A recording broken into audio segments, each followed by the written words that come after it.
Let me ask you this. When we spoke in our interview on the Fox News channel, we were talking about your relationship and your son, and he was going to fight in Iraq. Everybody knows that Senator McCain knows the reality of war firsthand. His son also has fought in Iraq. One of the issues that has come up is now the issue of national security, and I'm sure it's going to be a big part of the debate tomorrow night. How do you respond to Senator Obama, who has said he would, quote, cut tens of billions of dollars in defense spending, that Iran is a tiny country and not a serious threat, and Senator Obama, who once accused our troops of air raiding villages and killing civilians? Well, it's beyond naive. It's downright dangerous to consider that those have been Obama's positions, and that now that the defense of those positions, of course, the attempt is to spin out of those statements that he's already made.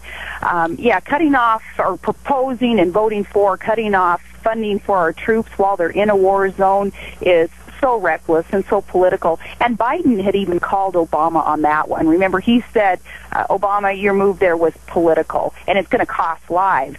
And yet Obama, after promising that he would not cut off funding for troops in the war zone, he voted to do so anyway. So reckless, irresponsible. We're going to lay that out there and, again, let Americans judge for themselves who they would like to see as commander-in-chief. John McCain, who knows how to win a war, or Senator Obama, who has voted to cut off funding for our troops.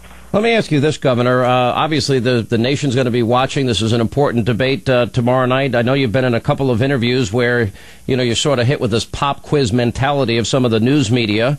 There's been an enormous amount of hostility thrown in your direction. I threw out a couple of those lines to you when I last interviewed you. Have you been paying attention to any of this? Does any of this bother you? And what do you think of the state of journalism since you've gotten into this race?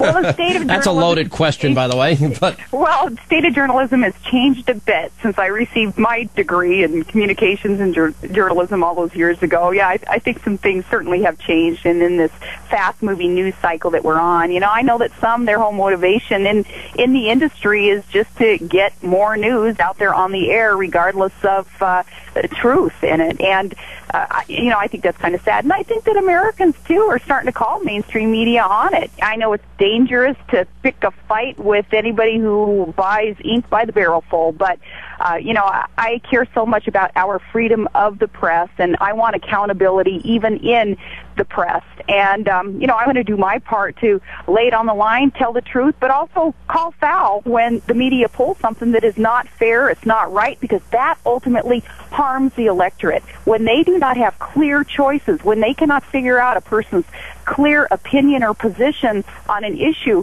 because of a filter through the mainstream media, that's a dangerous place for the electorate to find itself. So I'd like to help in that arena. Let me ask you a last question, and I know you have to run, Governor. Governor Palin is on our Newsmaker line. There's been this issue that apparently the moderator of tomorrow night's debate, Gwen Ifill, is apparently writing a book to come out about the time that the next president takes office. And apparently, I actually have the tape, and I'll play it to you. This is Gwen Ifill talking about the book and what she said about it, and it seems very favorable to Barack Obama, and I want to ask you out of this if you're concerned about it. Here's the tape.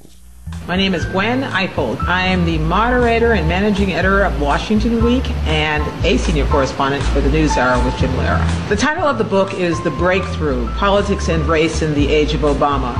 It's taking the story of Barack Obama and extending it to talk about a whole new generation of black politicians who are doing very similar things in very different ways. Your thoughts, Governor? Is that a concern at all to you? I'm not going to let it be a concern. Let me just tell you that John McCain has been in an underdog position before, and this ticket, I think we can safely say, is in an underdog position.